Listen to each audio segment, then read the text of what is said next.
താനൂർ തൂവൽ തീരത്ത് വിനോദയാത്രാ ബോട്ട് മുങ്ങി നിരവധി പേർ മരണപ്പെട്ടു. ഞായറാഴ്ച രാത്രി 7:30-യോടെയാണ് നാടിന് നടുക്കിയ ദുരന്തം സംഭവിച്ചത്.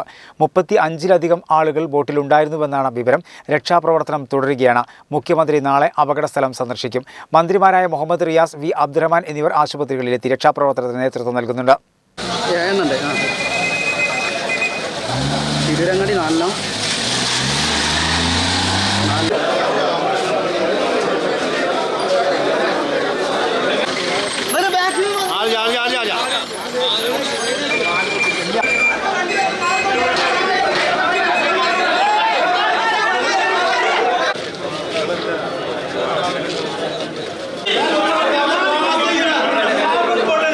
ഒട്ടുംപുറം തൂവൽ തീരത്തിന് കിഴക്ക് വശത്ത് പൂരപ്പുഴയിലാണ് നാടിന് നടുക്കിയ ദുരന്തം നടന്നത്. പുഴയിൽ വിനോദസഞ്ചാരത്തിനായി ഉപയോഗിക്കുന്ന ബോട്ടാണ് മുങ്ങിയത്.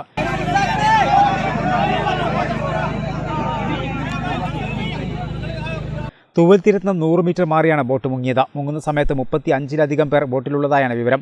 അപകടത്തിൽ നിരവധി പേർ മരണപ്പെട്ടതായാണ് വിവരം. 16ഓളം പേരെ രക്ഷാപ്രവർത്തകർ രക്ഷപ്പെടുത്തി വിവിധ ആശുപത്രികളിൽ എത്തിച്ചു. പലരുടെയും പരിക്ക് ഗുരുതരമാണ്. എന്തൊക്കെ ചെയ്യണം, അപ്പോൾ എൻ്റെ ഡിസ്കഷൻ കഴിഞ്ഞാൽ പൂർണ്ണമായിട്ട് വിവരങ്ങൾ വരട്ടെ.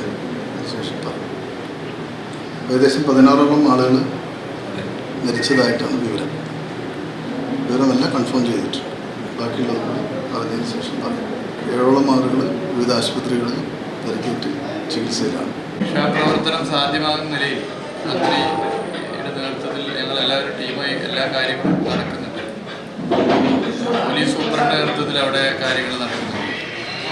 തൃശ്ശൂരിലെയും കോഴിക്കോട്ടിലെയും ഡോക്ടർമാരുടെ ടീം അങ്ങോട്ട് വരുന്നുണ്ട്. മറ്റ് കാര്യങ്ങളൊക്കെ കൂട്ടായി എല്ലാ നിലയിലും മത്സ്യത്തൊഴിലാളികൾ, ജനങ്ങൾ എല്ലാവരും ഒരുമിച്ച് ഇത് ചെയ്തുകൊണ്ടിരിക്കും.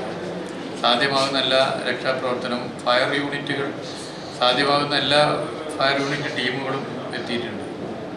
പിന്നെ അതുപോലെ തന്നെ ആരോഗ്യ പ്രവർത്തകർ ആ കാര്യങ്ങളും എല്ലാ നിലയിലും നടത്തുന്നുണ്ട്. എല്ലാ ശ്രമങ്ങളും നടത്തുന്നുണ്ട്.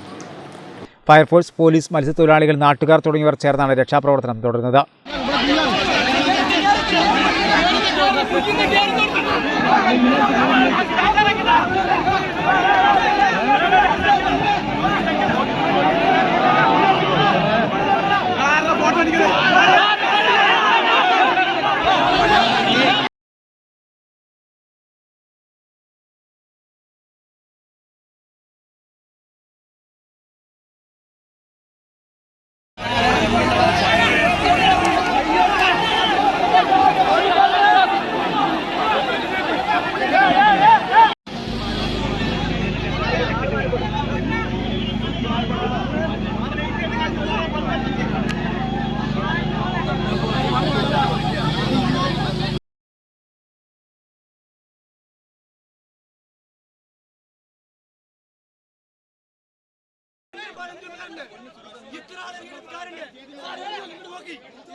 വണ്ടി ചെയ്തോ